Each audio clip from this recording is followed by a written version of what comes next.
মহাশিবরাত্রি শিবভক্তদের জন্য একটি আধ্যাত্মিক যাত্রা।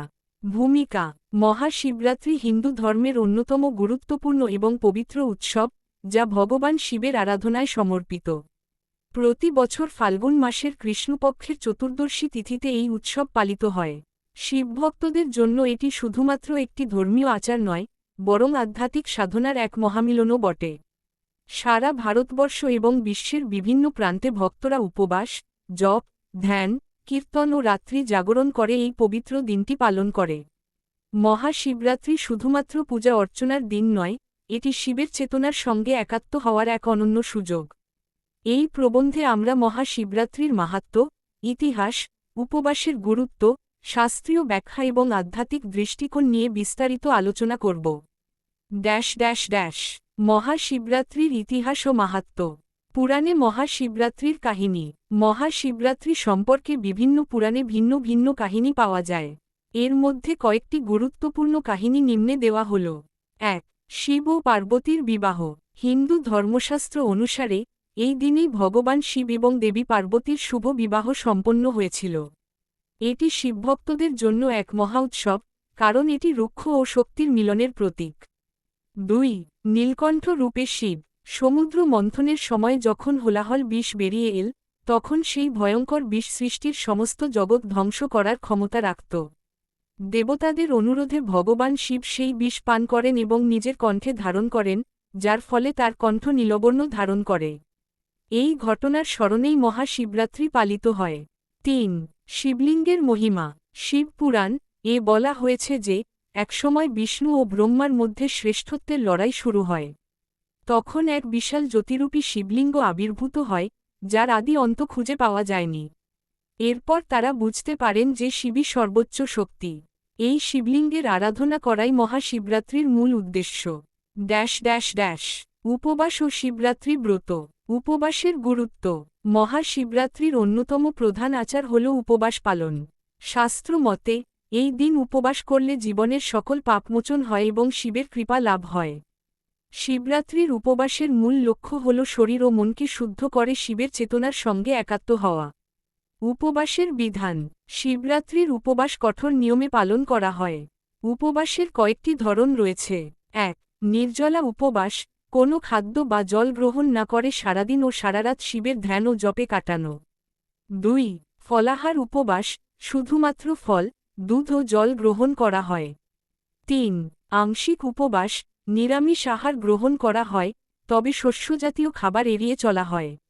উপবাসের সময় ভক্তরা ও নমঃ শিবায় মন্ত্র জপ করে এবং শিবলিঙ্গে জল, দুধ, বেলপাতা, গঙ্গাজল ও শ্বেতপুষ্প অর্পণ করেন।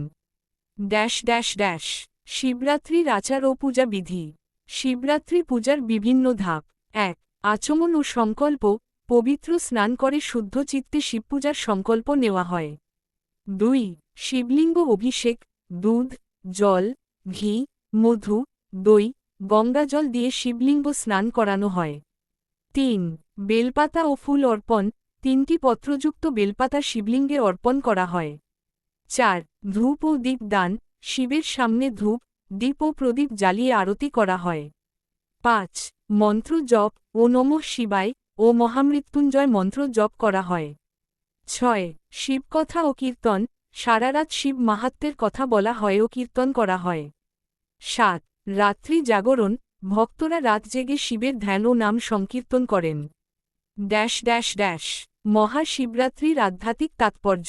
শিব শুধুমাত্র এক দেবতা নন, তিনি সর্ববিধ বিনাশের শক্তি, তপস্যার প্রতীক এবং চেতনাশক্তির উৎস। মহাশিবরাত্রির মাধ্যমে ভক্তরা আত্মশুদ্ধি ও পাপমোচন। এই উপবাসের মাধ্যমে মানুষের জীবনের পাপক্ষয় হয় ও আত্মশুদ্ধি ঘটে। মন ও আত্মার সংযম। উপবাস ও রাত্রি জাগরণ মানসিক সংযম সাধনের জন্য অত্যন্ত কার্যকর। অহংকার মুক্তি, শিবের শরণে গিয়ে অহংকার ত্যাগ করা যায়। যোগ ও ধ্যান চর্চা, শিবরাত্রির দিন ধ্যান ও যোগাভ্যাস করলে মন ও আত্মা বিশুদ্ধ হয়। বিশ্বজুড়ে মহাশিবরাত্রি উদযাপন। ভারতে মহাশিবরাত্রি উৎসব। ভারতের বিভিন্ন রাজ্যে মহাশিবরাত্রি বিশেষ জাঁকজমকের সঙ্গে পালিত হয়। ১. কাশী বিশ্বনাথ মন্দির, বারাণসী। এখানে লক্ষ লক্ষ ভক্ত গঙ্গাস্নান করে শিবের পূজা করেন। 2. মহাকালেশ্বর মন্দির, উজ্জয়িনীর। এখানে মহাশিবরাত্রির দিন বিশেষ রুদ্রাভিষেক হয়। 3. অমরনাথ গুহা, কাশ্মীর। এখানে প্রাকৃতিক বরফের শিবলিঙ্গের পূজা হয়।